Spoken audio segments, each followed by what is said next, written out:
सारी बॉडी करती कैसे है, ये कौन कंट्रोल कर रहा है इसको कि कब पीरियड्स आने हैं, कब पीरियड्स बंद करने हैं, कब आपको सब कुछ अपने आप हो रहा है। मैं ये सब कुछ क्यों समझा रहा हूं आपकी बॉडी के बारे में आपको, ताकि आपको पता लगे गांठ क्या है, ये किडनी क्या है, लीवर क्या। आपको भी थोड़े दिन में मजाक लगने लग जाएगा, आपको लगेगा कुछ नहीं है तो ठीक कर लूंगा 20 दिन में 40 दिन में। आपको एक हौसला आ जाएगा, क्या आ जाएगा, जोश आ जाएगा, एक आपको आंसर मिल जाएगा कि हमारी बॉडी तो इतनी मिरेकुलस है। हमारी बॉडी में कितने सेल्स हैं? आज से 30 साल पहले जो मॉडर्न पैथी है वो बोलती थी 6 अरब सेल्स हैं। कितने? 22 साल पहले बोलना शुरू कर दिया इन्होंने, हमारी बॉडी में 30 अरब सेल्स हैं।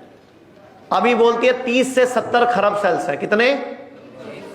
आयुर्वेद में हजारों साल पहले लिखा हुआ है अनंत, कि गिन नहीं सकते। और रोजाना मरते हैं, रोजाना बनते हैं, रोजाना मरते हैं, रोजाना नहीं बनते हैं, रोजाना नहीं बनते हैं, रोजाना नहीं मरते हैं। स्किन के सेल, दांत, हमारी आंखों के सेल, हमारी पलकें, हमारे बाल, हमारे कान, पूरी बॉडी के सारे सेल रोज मरते हैं। रोज कोई सेल 3 दिन में मरते हैं, 4 दिन में बनते हैं, कोई सेल हर हफ्ते बनते हैं, कोई सेल 15 दिन में बनते हैं। जैसे पीरियड्स हैं लेडीज को 28 दिन बाद या 26 दिन बाद आते हैं, वो चंद्रमा के साइकिल के हिसाब से चलते हैं। आपकी पूरी यूट्रस की लाइनिंग पुरानी वाली सारी खत्म हो जाती है, नई बन जाती है।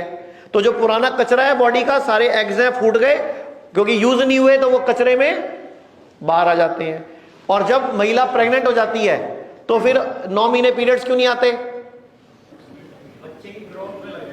क्या चीज लग गई? हमारी बॉडी में कुछ एनर्जीज हैं, हमारी बॉडी में कुछ एनर्जीज हैं। वो एनर्जी पहले हर महीने अंडे बना रही थी, अब जिस महीने वो अंडा फर्टाइल हो गया तो अब वो एग बन गया, अब एग ने भ्रूण बन गया, अब सारी एनर्जी बच्चा बनाने में लग जाएगी। तो एनर्जी अब बॉडी को उस काम के लिए नहीं चाहिए, तो सारी एनर्जी कहां लग गई? बच्चे को बनाने में। जब बच्चा पैदा हो जाता है तब वही सारी एनर्जी दूध बनाने में लग जाती है। अब बच्चे को दूध चाहिए, 8-9 महीने बाद दूध धीरे धीरे आना कम हो जाता है और वापस पीरियड्स आने शुरू हो जाते हैं, क्योंकि अब आप दोबारा से फर्टाइलेशन के लिए, फर्टाइल होने के लिए तैयार हो गए। तो ये सारी बॉडी करती कैसे है, ये कौन कंट्रोल कर रहा है इसको कि कब पीरियड्स आने हैं, कब पीरियड्स बंद करने हैं, कब आपको सब कुछ अपने आप हो रहा है। मैं ये सब कुछ क्यों समझा रहा हूं आपकी बॉडी के बारे में आपको, ताकि आपको पता लगे गांठ क्या है, ये किडनी क्या है, लीवर क्या। आपको भी थोड़े दिन में मजाक लगने लग जाएगा, आपको लगेगा कुछ नहीं है तो ठीक कर लूंगा 20 दिन में 40 दिन में। आपको एक हौसला आ जाएगा, क्या आ जाएगा, जोश आ जाएगा, एक आपको आंसर मिल जाएगा कि हमारी बॉडी तो इतनी मिरेकुलस है। अच्छा, कैसे बॉडी को पता है अब चंद्रमा की कलाएं बदलेंगी, अब पीरियड्स आने हैं, अब चंद्रमा इधर आ गया, अब चंद्रमा उधर चला गया। किसी की प्रकृति वात है, किसी की पित्त है, किसी की कफ है, अपने हिसाब से बॉडी उसके अकॉर्डिंग चलती है। अच्छा, कईयों का, अब आप एक बात बताओ, हमारी बॉडी में कितने सेल बताया मैंने अभी क्या साइंस बोल रही है, कितने हैं? 30 से 70 खरब। कितने? खरब, खरब, अरब नहीं, खरब सेल्स हैं। अब इसमें सबसे छोटे सेल का नाम क्या है? हाँ, शुक्राणु, यानी कि कौन बोल रहा है? स्पर्म, यानी कि पुरुष के पास सबसे छोटा सेल है। तो महिला के पास क्या है फिर? हाँ, हमारी बॉडी में जितने सेल है सबसे बड़ा सेल क्या नाम है उसका? अंडाणु। हमारी बॉडी में हीलिंग पावर है। हमारी बॉडी जब हम पैदा होते हैं, बड़े होते हैं, 3 काम करती है, ग्रोथ, हीलिंग एंड डाइजेशन। जब हमारी बॉडी बढ़ रही होती है, हम 1 साल के होते हैं, 2 साल के होते हैं, 5 साल के होते हैं, तो 3 काम करती है, क्या? Growth, healing and digestion. जब हम बड़े हो जाते हैं, हमारी हाइट बढ़ जाती है, हम नॉर्मल हो जाते हैं, तो 2 काम करती है, ग्रोथ बंद हो गई, अब क्या करती है? Healing and digestion. क्या करती है? अब जो हीलिंग और डाइजेशन है, इसके रूल को समझना बहुत जरूरी है।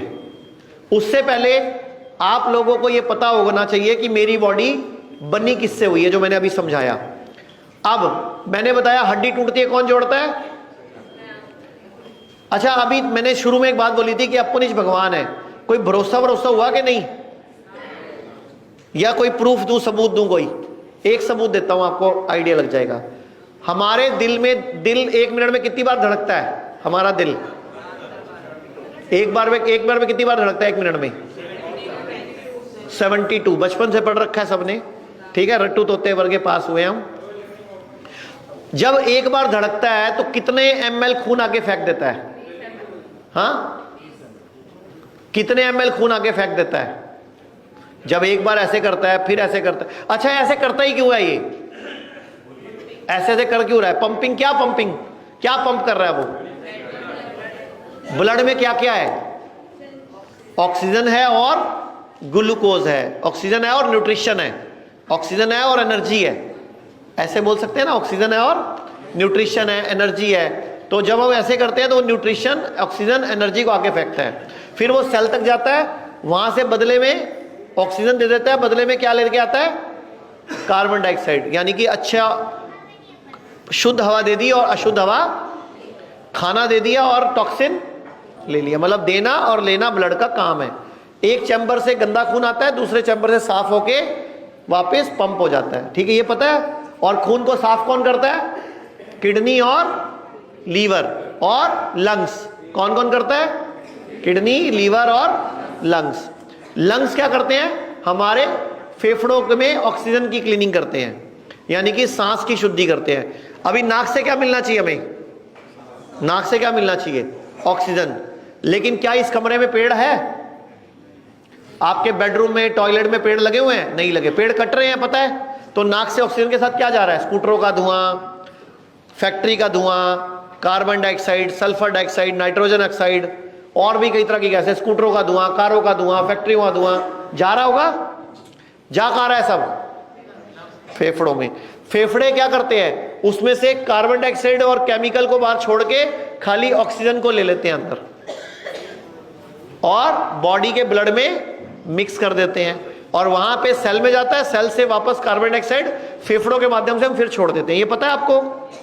ऐसे हम खाने में क्या खाना चाहिए हमें? शुद्ध खाना। लेकिन हम क्या खा रहे हैं? पेस्टिसाइड, टॉक्सिन्स, मिलावट, प्रिजर्वेटिव, एडिक्टिव्स, कई तरह के हर्बिसाइड, पेस्टिसाइड, केमिकल, मिलावटी चीजें हम खा रहे हैं ना सब लोग। तो बॉडी में कहाँ जा रहा है? सब कुछ अंदर, और फिर हमारी बॉडी उसमें से कचरे को बाहर निकाल रही है। और शुद्ध हवा, कचरे को कैसे निकालती है बॉडी? पॉटी में, सुसु में या पसीने से, और कई बार उल्टी से। पूरे भारत में हमारे 58 से अधिक हॉस्पिटल्स, 60 से अधिक क्लिनिक व डे केयर सेंटर्स हैं। पूरे भारत में 900 से अधिक आयुर्वेदिक, एलोपैथिक, होम्योपैथिक व नेचुरोपैथी डॉक्टर्स हमारे साथ जुड़े हुए हैं। भारत के हर बड़े शहर में हमारे आयुर्वेदिक हॉस्पिटल्स हैं। इनमें से मुख्य हॉस्पिटल मेरठ, दिल्ली NCR, मुंबई, लखनऊ, डेराबसी, पंचकुला और कुरुक्षेत्र में हैं। यहाँ पर kidney fail, liver fail, cancer, heart problem, जोड़ों के दर्द, diabetes, BP, sugar, piles, fissure व फिस्टुला और अन्य बड़ी से बड़ी बीमारियों को रिवर्स किया व सिखाया जाता है। अगर आप वीडियो में कही गई बात से सहमत हैं तो Y टाइप करें, सहमत नहीं है तो N टाइप करें।